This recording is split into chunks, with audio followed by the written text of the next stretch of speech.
Okay, so first up about myself.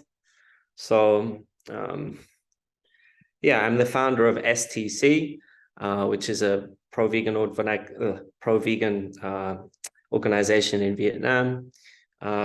We started in around our activities in about 2018, and we've been doing a few things. And I'd just like to stress that I'm not a fundraiser. Fundraising is an important thing of what we do, but it's not like my full-time task. There are people in the animal rights space that are fundraisers.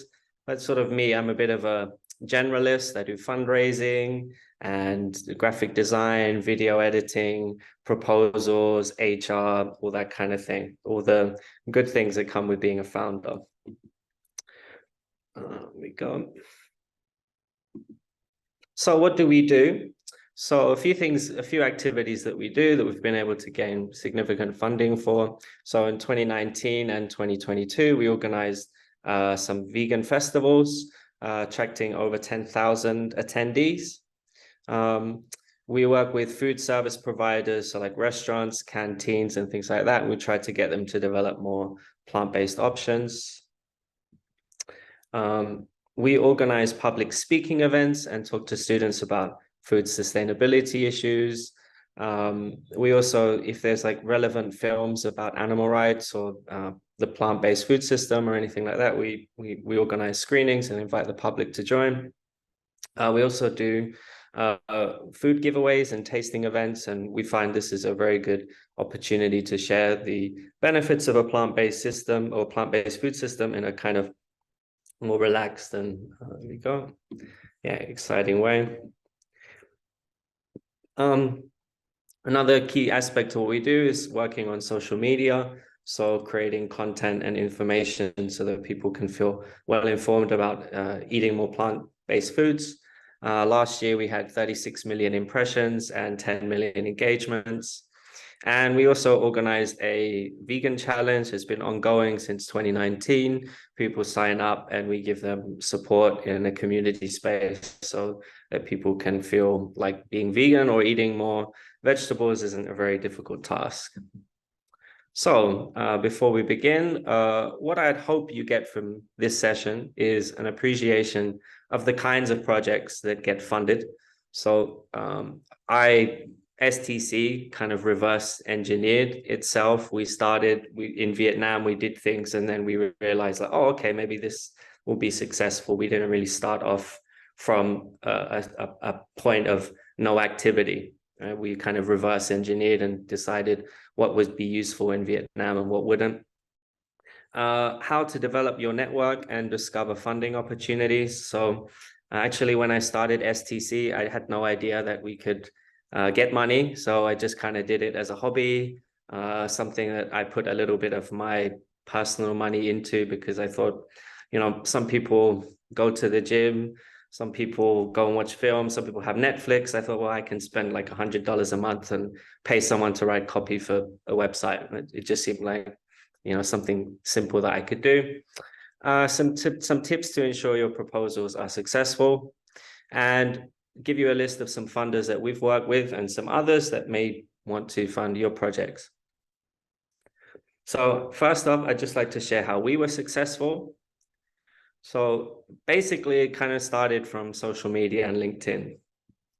So there's a recent post, but we posted something like this in 2019. So it was basically a demonstration of our success or a win or an achievement that STC had made as an organization. And since posting this, a lot of people have reached out to me wanting to talk about alternative proteins, about the vegan scene in Vietnam. And it's just been a very useful way to attract the right attention and start talking to people that can help your organization or help you learn more about some of the problems that you'd be facing. So tip one, I guess you could say, is if you're an organization and you're starting out and you want to establish yourself, tell people about it. Like, what have you been doing? What's been successful? Those are things that have been very beneficial for us because people know who we are, and then they say, oh, Scott, like, what are you doing? I'd like to know more. And then all of a sudden you're talking to people that can actually help to influence the future of your activities.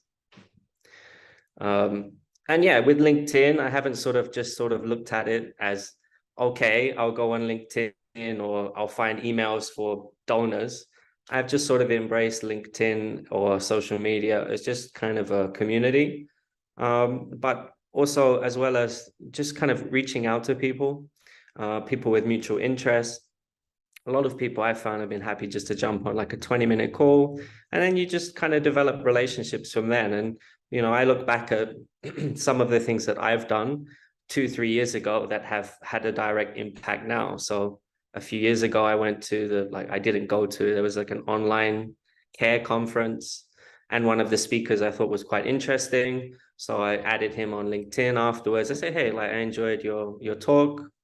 And then we've been speaking on and off for a few years about the alternative protein scene in Asia. And then recently I was asked to contribute to the Green Queen APAC alternative protein report. So anything you do, any like kind of little activity with regard to just making friends, building your network, can have kind of implications or like can have a positive effect in the future. So it doesn't have to be, add people and find people to potentially support your project. Just connect with people in the space, and I believe good things will come. So what projects get funded? So I think this was kind of an interesting point for STC, is because, we believe that if we do good things, if we're having an effect, then we'll get the funding that we want, right, to run as an organization. But we had to look at what projects were being funded and decide if they were appropriate for Vietnam, whether we could execute them, and just kind of look at the kind of projects that people want to fund. So how do we do that? Well, luckily for you, you can go on, these are 3 that I recommend that would be very useful. So in the AR space, we have full transparency for which projects get funded, how much money is given to each organization to support those projects. And from then, I was actually able to have a look and see what projects in Asia were being funded, how much was being funded. And actually, this one here, Vegans of Shanghai, China, was a project that I thought, oh, that's quite interesting. I think STC could execute a project like that, working with restaurants and canteens and getting them to serve more vegan options. I think that's within our space. And obviously, Vietnam is not like Europe in the sense that we can't do lobbying or work with the government so easily. So we were quite limited with the scope of work that we could do. But we found that this organization here, Vegans of Shanghai, saw what they were doing, and I actually just reached out to them and I said, hey, like, what are you doing? What are your problems? How's this project been? And then, yeah, we decided that I think, okay, that's something I think we could start, and we were able to raise funds for. Another one is open philanthropy. So actually, yeah. So EA, you can apply to EA. Open Phil is a little bit different. From what I understand, they don't accept unsolicited requests for grants. But still, it's a useful tool to kind of understand what projects are being funded. And then you can kind of look. So let's say, for example, Global Food Partners, they receive funding. Go to their website, look what they're doing, see what kind of work they're executing. Next one is the animal charity evaluators. So they'll also tell you about what grants they make, but then they'll also have information about what each organization is doing, and perhaps what you can, be inspired by that, because certainly we were. Another thing that I did as well is that for our very first proposal that was successful, I shared it with some friends that I had in the EA space. They gave me some good feedback to help me write a proposal, because all the information, all the funding that STC has received so far has mostly been from writing proposals and then sort of crossing your fingers and hoping in 2 months later you get something significant that can have an impact for your organization. What else have we done? Yes, another one I was going to say is EA. Is anyone familiar with effective altruism? Okay, a show of hands or a clap or something. Have a look. Yeah, good. Okay. Yeah, so like I said earlier, I think if you do good work and you share it, it will get noticed. And I think the funding will come as a result of that good work. But we need to understand what projects are of need for the animal welfare community. And yeah, EA is something I've noticed as a very kind of important philosophy with regards to writing your proposals and getting kind of a good return from your time. So we got here. Yeah, so something with EA, when I've ever written a kind of a proposal, is to understand that we have to have very specific goals to our interventions. We need to do things that can be measurable. And ultimately, in kind of the EA space, we want to be able to say how many animals we've impacted and the greater confidence that we have in that effect can mean more fundraising for your organization, right? So whenever you're writing a proposal, make sure you look, I mean, sometimes it's not that easy to incorporate these measures into every proposal form, but just to be aware of them when you're creating that proposal and you're designing your project to get funding for, these are some kind of key things to consider when you're writing. So first one is to be specific. And EA do this thing when you write a proposal, you have to write it in like one sentence. And I think that's really beneficial for them and you yourself, because you've got all this information and you have to condense it down into one sentence. And I think that's a really good philosophy to kind of work through the year. Okay, like we need 50 restaurants to serve one vegan meal, or we need 3 farms to sign up to a cage-free pledge. Like those things are very they become almost a part of your being for that year. Measurable, can you measure those actions? Can you put them into action? So there are lots of things that people are doing effectively in Europe, but can you do those things? Can you scale them towards Southeast Asia? Let's see. Are they realistic? And, being like realistic means like, do you have contact with anyone else that could support you if you have any issues? That is also a good thing to be aware of. And then time bound, usually most proposals or most donors will want to see an effect with their donation after about a year, right? So we have to work within that time frame. So some other things, so some funders that have supported us. I'll let you soak in the list a little bit.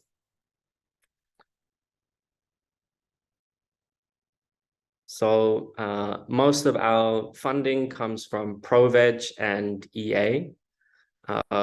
And we've used Veg Fund and Veg Trust recently to support smaller programs that we've had. So ProVeg, they actually have 2 grant programs. So one is from, I think, $1,000 to $5,000, and you might see it under EVA. It's an EVA grant. And they support small activities, small donations or small grants. And that was something that we signed up for at the beginning because we're a small organization. We hadn't had much of a track record. EVA grant was perfect for us because we didn't feel like we had all this pressure to do all these, huge things with. And then we've been with ProVeg have supported us for the last few years, and ProVeg have been a good supporter of us, and very pro Asia, very pro LMIC, low middle income countries. They want to develop kind of animal rights welfare communities across the world. Veg Fund are good. They funded us for some food tasting events, and I'm not sure if there's a limit to their funding, but I think they're quite open-ended. Again, it depends. Your ability to fundraise depends on what you can show to funders of the success of your organization. So, it's good to have good communications, good reports and things like that, but ultimately it's about the success that you've had that helps to determine how much money you can raise. Veg Trust, someone has funded us recently because we want to start filming a documentary series, and they were kind enough to kind of understand that we had some very difficult challenges in Vietnam, and they're giving us some funding for a project that is quite risky, but has a potential for transformation of people's hearts and minds. EA, which I would say is probably the easiest kind of funder to work with. They have 3 rounds a year. If you look at the donations that they put out, a lot of them are significantly larger than the likes of Veg Fund and Veg Trust. Mobius is someone we've worked with, Greenbound Foundation, and Humane America. I'll share this with you afterwards, so if you want to see the list. And then essentially when we're raising funds, we often presented with a form like this. And again, all those like SMART principles kind of need to be embedded within this form. Essentially, what impact can you have for animals? How many animals can you save? What outcomes can you achieve? What have you done in the past? Those kind of things. Let's see, what else have we got? Yeah, and then just kind of to wrap up, I just want to say that I think it's also important that we develop other streams of alternative fundraising. So what we've been able to do is with events. So we've organized vegan festivals, and we've leveraged our large social media following of around 300,000, so that actually when we organize something, a lot of people know about it, and we're able to connect with a lot of businesses, and that's been really helpful for us, not only in terms of organizing an event, but also getting national media attention. And yeah, it's been really good for us. Sometimes we will share content from vegan businesses that see our community as someone that would appreciate their products. So we'll do that on occasion, and they will pay us money for that. So not too dissimilar to something like a tactic that, say, Plant-Based News would employ. We've raised money by doing merchandise. So if you have large communities or you organize events and things like that, this could be something you could use to raise some extra money. And another thing as well, and I think has been mentioned previously, is an annual report. So put this in.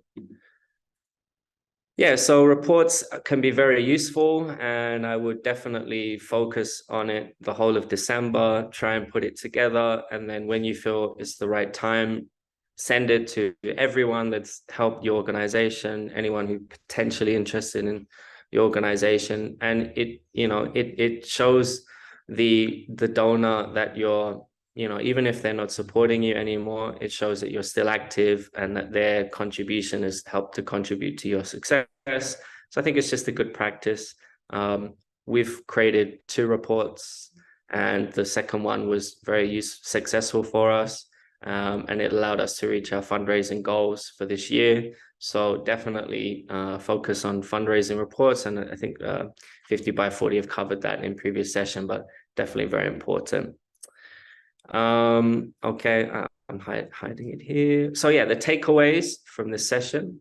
So examine the list of funders. So there's a link here. Maybe some of you have seen it, maybe not. But have a look at the funders. There's always full transparency where their money goes and what they support. So have a look, see how they're using the money, see what they're supporting, look at what projects get funded, and then reach out to anyone who's had success. So in my case, we reached out to Vegans of Shanghai.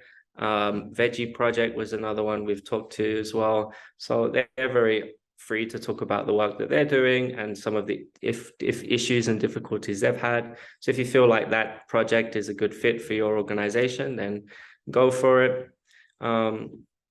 Yeah, another thing I would like to suggest from my experience is I think there are some people in the space that are known as funders, but I don't really look at them as trying to get, build relationships with funders. Just get to know people. And I think if you do good work, you'll get noticed, and then the funders will get your attention. Often when you share your proposals with the likes of EA, that proposal will get shared with other people who would like to support farmed animal welfare work in Southeast Asia. So it's just my my philosophy on it is just to kind of like do good, share it with people, and people will get in touch.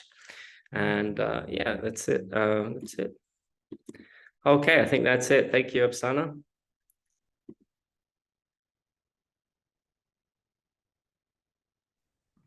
Thank you, Scott. I think there You're are a couple welcome. of questions. One question reads that, Okay. do donors also give unrestricted funding, or it's very specific to program related funding? Unrestricted funds, you mean like unrestricted, like you can spend it how you want? Yeah, so ProVeg have given us like unrestricted funding. But you know, we're usually very clear with how we spend our money, what it goes on. But then yeah, for example, if you have, like, we had issues with our website and things like that, and then we have funding that we can use to support that. So some organizations will give you unrestricted funding, some will not. And another question that I just wanted to know, like, in Vietnam, how has your experience been with corporates and business houses supporting the movement? So have you approached them? And if yes, are they willing to support the cause? With regards to fundraising, Upasana, or anything else? Yes. Yes. With regards to like, funding any of your programs Uh, or events. no, no. I mean, that's kind of, yeah, one of the interesting things that we've observed is that there is a culture of philanthropy that exists, I think, in the West, but I haven't seen that into a significant degree, at least for farmed animals in Southeast Asia. So yeah, our experience with corporates has not been very effective. We don't really focus on it. Like we are not a registered charity, and the reason we're not a registered charity is probably twofold. Like, one is quite difficult to set up, right? To go through the process. It usually takes years. There's a lot of like paperwork and things like that. And the other thing is, I think that if we were to go through the process of calling ourselves a charity, I think it wouldn't go through the board of approval. They would just say like, well, this is not a charitable activity, what you're doing. Therefore, we cannot give you that permission to operate in that way. So I kind of say that because I think there's not really a culture of philanthropy in Vietnam. There's not really a culture of giving to causes like this. So yeah, we've not really been very successful because we haven't tried. I don't think there is significant funding with in that space. But yeah, like sort of like what we found is when we organized the festival, someone who supported the festival by agreeing to take many tables, they also gave us like $1,000 to support the expense of the event. So yeah, in that way it can be beneficial, I guess. That's some corporate wins that we've had. Yeah, so unfortunately I can't say good things. Okay. In terms of like, you shared that the database that you are using, can you just share the link of it, or, link of some other Yeah, I can searches that share the you link. have? Yeah. Yeah, so yeah, I said I was gonna say like some of the funders that we've worked with, they, like, for example, if I've done things about this like fundraising before, and some are very clear with who they are, what they're doing, and they're happy to receive lots of proposals and grant requests. But some will just say, no, we don't want to be mentioned. So I imagine that's kind of it's maybe something that's holding people back a little bit, is that they, some of the people who do fund these kind of activities, they're only willing to work with maybe organizations that have had success, which I guess we've had. So then it sort of like puts us into an area where we can attract more funds. So yeah, unfortunately, yeah, it's like we've had donations, and I can't say who they are, because I guess if I said who they are, then their email would get somewhere, and then it would go on loads of lists, and then they would get loads of unsolicited grant proposals, and then they would be annoyed. So fortunately, countries. Vietnam is among the top 10 countries who are the biggest raise in the giving index last year. I'll check that out. Let's have a look. Yeah, I just checked that because you said that it's not a big philanthropy country in Vietnam, but I understand that giving index, it's based not only on the fundraising. I mean, it's not only on being donors, but also on volunteering and something else. So, but you can check that. It seems like they are in the top 50 countries right now, so it's quite high. So that might be interesting. Yeah, so yeah, thank you. I'll have a look at that. That's great. Yeah, Vietnam has almost as many farmed animals as America. So it's very kind of underfunded, compared to other regions. But yeah, I think that it's up to us to show the funders that, if they contribute their money to this region, that they can get the success that they want. And I think at this stage, I still think that if you look at from a EA perspective, they would see that if you donate $10,000 to let's say a French organization, they would have a lot more tractable success compared to an Asian one. But EA and funders do recognize that there has been a lack of funding for many years, and it would be foolish for them to think that we could be as effective or have as many wins as someone in a developed country. But yeah, thanks. Scott, I just wanted to know, considering STC is a vegan organization, has it been very difficult to convince donors to support the cause as compared to an organization which is, working on intersectionality? Because there are a lot of organizations that are working on food, climate, health. So what is your, perspective on that? So yeah, I mean, we've had, I like my life to be as kind of simple as possible. So if we achieve most of our funding from, like I said, ProVeg and EA and maybe some other places, then, I think that once we have that done, then we can focus on achieving our goals, so we can repeat we can be successful. So like fundraising hasn't been a huge, focus area, because we've got lots of things to focus on.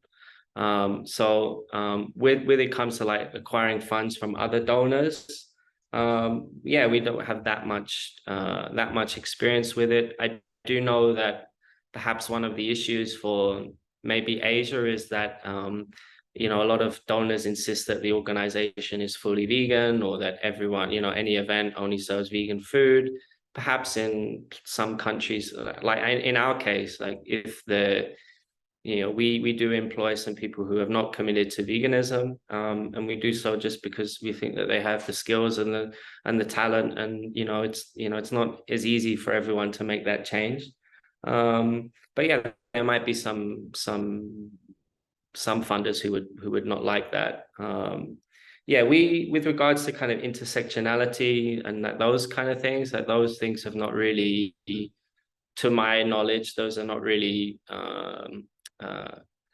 aspects that have kind of entered the Vietnamese kind of cultural zeitgeist. That I don't think is something that people are aware of.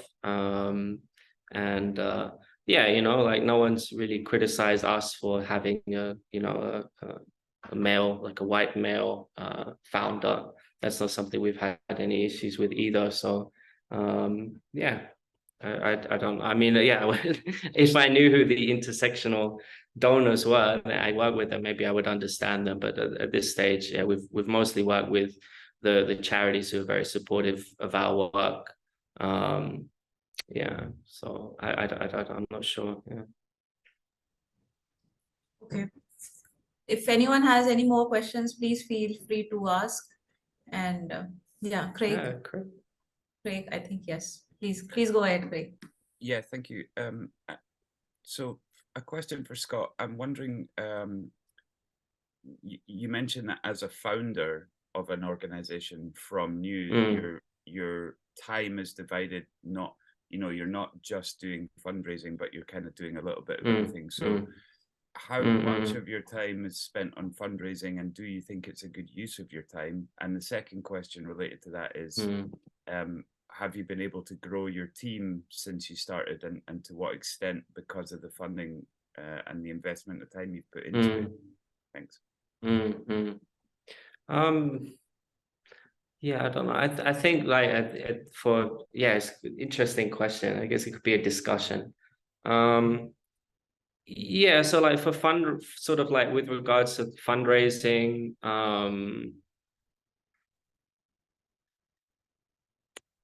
yeah, I mean, I think I said like for us trying to develop things that can generate significant funds for STC out of the main kind of contributors has been like quite difficult. I just think it's something that's going to take time.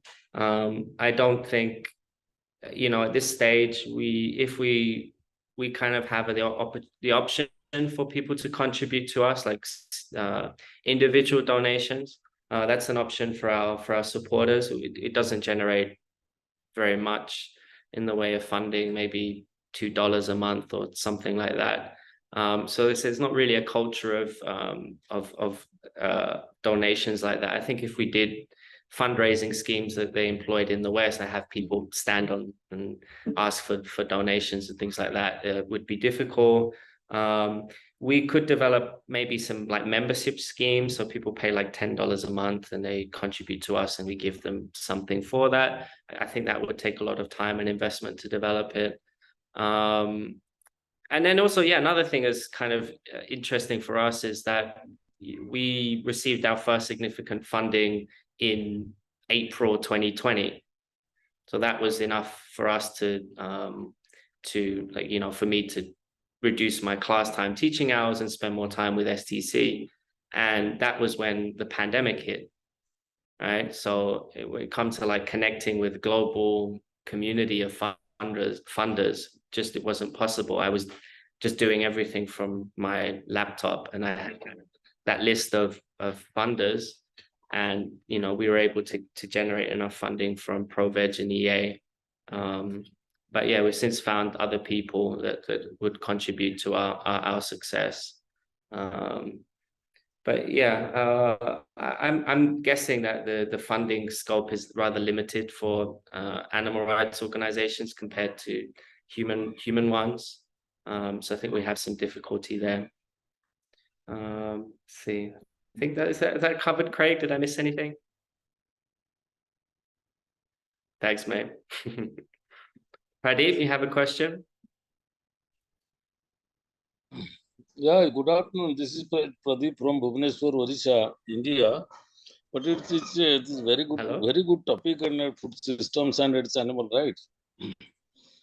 And it's, we work with this, you know, sustainable food systems promoted by One Planet Network, and since it was 2015 onwards. But it's you know, this is the there are certain policies and practices, and it's, you know, principles, it's, you know, food system. But it's looking at this is donor, but it's very difficult to contact also food systems and it's for the donors. This is one. Second thing, that is natural behavior. It's, you know, disasters are very, you know, cascading, and risks are very systemic, and it's nobody knows what things are happening when, and it's building trust within the community is also important. And it's because drought, flood, cyclone, and it's, you know, everything is you know, pandemic. It's multiple pandemic. One way is funding crisis, because certain principles and certain after pandemic there are certain principles are there. In other way, there is natural disasters and crises are there. So much it's you know, engulfing. It's very difficult to access. So how can correlate together with its you know, this is food and systems. Both are, it's, you know, system is another kind of, it's not production, but a production sometimes production there, and system is, accessing affordability, and it is, these are all these another kind of system. Food waste and it's food diet, even if in nutrition. These are all the part of the systems, but it's sometimes it's accessibility is there, and it's, this is the allied things are not there, and everything is there. It's, this is the natural disasters are there. How you relate and how you think that is to support this, even if livelihood resilience. This is very simple. This is how we connect to this livelihood resilience of the communities, be it be urban or be it be in rural or tribal areas. Please. Over Wow, to you, what Scott. a question. Pradeep, could you do me a favor? Could you maybe shorten your question a little bit, because there's a lot of information No, there. this is short. It's very short. It's one way. This production. I'll just try to summarize the Upasna, question. this okay. Please. Yes. Yes. So actually, Pradeep just wants to know that, at times, how do we actually link food systems? Because sometimes there are problems on food access. There are people in Odisha where he's working, that there are people suffering from food security, undernourishment, and at the same time there are other states where there is, a lot of food wastage. And again, then because of climate change, there are issues related to drought and flood and all of that. So how can interlinkages happen? And if there are any donors that are supporting causes like that? I hope I got that right, Pradeep. Yeah, I mean, sort of, I was drawn to this work because I sort of see, moving towards a plant-based food system as a solution to some of the issues that you mentioned, Pradeep. So, if we stop feeding animals, and we would certainly have more crops to feed ourselves. So, but yeah, I appreciate the request for more information about sort of direct interventions to address those causes. I'm not aware of anyone contributing to those issues. Yeah, unfortunately, I don't really know. Perhaps at a higher level, there can be greater relationships made between animal rights organizations and environmental organizations, because, I think our work is complementary. Animal agriculture supports deforestation supports, flooding and coastal erosion and all those kind of things that make the issue more difficult. So maybe we could make those connections, but I'm not sure I'm capable of doing it. So I think those decisions would have to be made at a higher level. Yeah, I agree, because it's interrelated. It's interrelated. It is, yeah. No, I mean, like from our carry on, Pradeep. No, this is this is the interrelated program, because it's development and disaster and food accessibility. These are interconnected, and it's okay. This we can discuss little bit more on the rather we should hear from others also. Yeah, I mean, there's like the plant-based treaty. I know that they're doing good work to work with like government organizations and things like that to get commitments to serve plant-based foods, and their aim is mostly on like the environmental implications. So yeah, I think that could be maybe you could talk to them a little bit and their success. So plant-based treaty. So they're working with government organizations to try and get an awareness and an understanding of the importance of transitioning to a plant-based food system. I'm sure they would perhaps have more knowledge about how you go about doing that. Yeah, for us, we're still, we're mostly working with individuals and trying to encourage them to be aware of certain environmental and animal rights issues. But yeah, we're not, I don't think we're equipped at this stage to connect with larger decision makers on that matter. So yeah, sorry, I can't help you, Pradeep. I was just saying that, there are a lot of organizations which are now working towards transformation of food systems, 50 by 40 being one of them. We are talking about the interconnectedness between different sectors. And in fact, even FAO and the World Food Program are supporting causes, towards this direction. So that is actually started to happen, where environment organizations and food organizations, animal welfare organizations are all coming together to transform the entire food system. Having said that, Apex Advocacy, our partner for this training series, have agreed to, share a list of donors that they have, collated. I'll request Pavitra to please share the link so that people who are here can use that database while, you are searching for your donors. So that would be really helpful. And thank you so much, Scott. Again, I understand you are on a vacation, and most of your colleagues are also celebrating Lunar Year right now. So yes, thank you so much for taking the time for us. When you do what you love, you never work a day in your life, so it's okay. Don't worry. I agree, and we work with this food system. So it's a sustainable food system promoted by this One Planet Network and sustainable production and consumption. And there are a way out, but there are critical things need to be reflected, and it's have that kind of deliberation further. If I may I add to that, sir, Pavitra and Upasna? Please go ahead, Naomi, please. Pradeep ji, perhaps you could look at, you mentioned Munsuk Wangru, and what you mentioned is that there are projections that there are going to be resource shortages within this Asia region, especially in the tropics.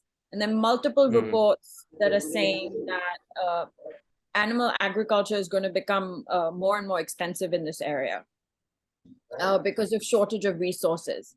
Multiple reports that are coming out discussing impacts of climate change on animal agriculture within the region. And also they're talking about how to build resilience. But unfortunately, I'm reading some of these reports, and there's really no actual solution there. So maybe highlighting that and what is actually coming, and that the need and the impact is going to be felt very, very severely by smallholder farmers. So maybe highlighting that while writing reports might prove beneficial, if it's something you may want to consider. That's why I add something as well? That's why I told you that within this climate change, and it's more poverty, more more disease, and more nutritional deficiency will be there. And and distance migration also will be there because of the food security. People will supposed to migrate one place to another.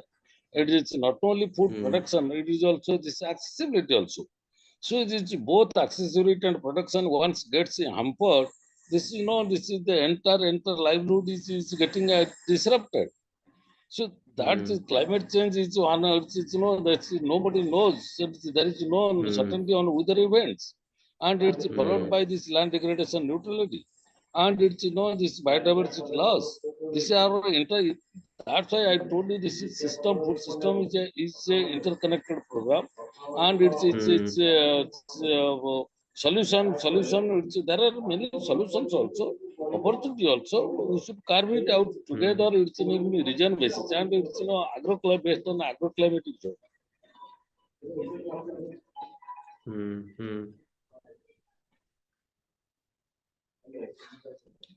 Over to you, Scott. Yeah, it's very difficult challenge, right? Yeah, for me, like, to connect people with kind of the when we've tried to connect people with the idea of changing what you eat to have a better effect on the environment, it's kind of an abstraction. People can't, it's not tangible. People can't see the effect of it. So like what we've seen is, like, if there's any kind of any news content or information about how animal agriculture has affected humans, usually it creates a lot more awareness. So, for example, in I know in like places like Louisiana and Texas, they have these things called CAFOs, and they have these like huge pig farms, and they create so much excrement, it's actually having an effect on the livelihood of the people around it. We're actually experiencing those things in Vietnam now. So when you tell people to, like, be vegan for environmental reasons, it can extend to things that have impacts on farmers and people in those areas. And you might be able to use that as a way, like, to start a conversation and say, look, this is, the lives of farmers are difficult. They're getting more difficult. I think in India, you've had suicides a lot. The suicide rate among farmers has been quite high. So imagine, the climate change is going to make that much more difficult. So perhaps those are things that you can draw on to influence your conversations and your campaigns. Thank you for those wonderful insights, Pradeep. I mean, we'd like to know more about it. You can share your, you can share your ideas on our email, and we'll love to get back to you. So for now, I think it was a great session. Scott, thank you so much. Sana.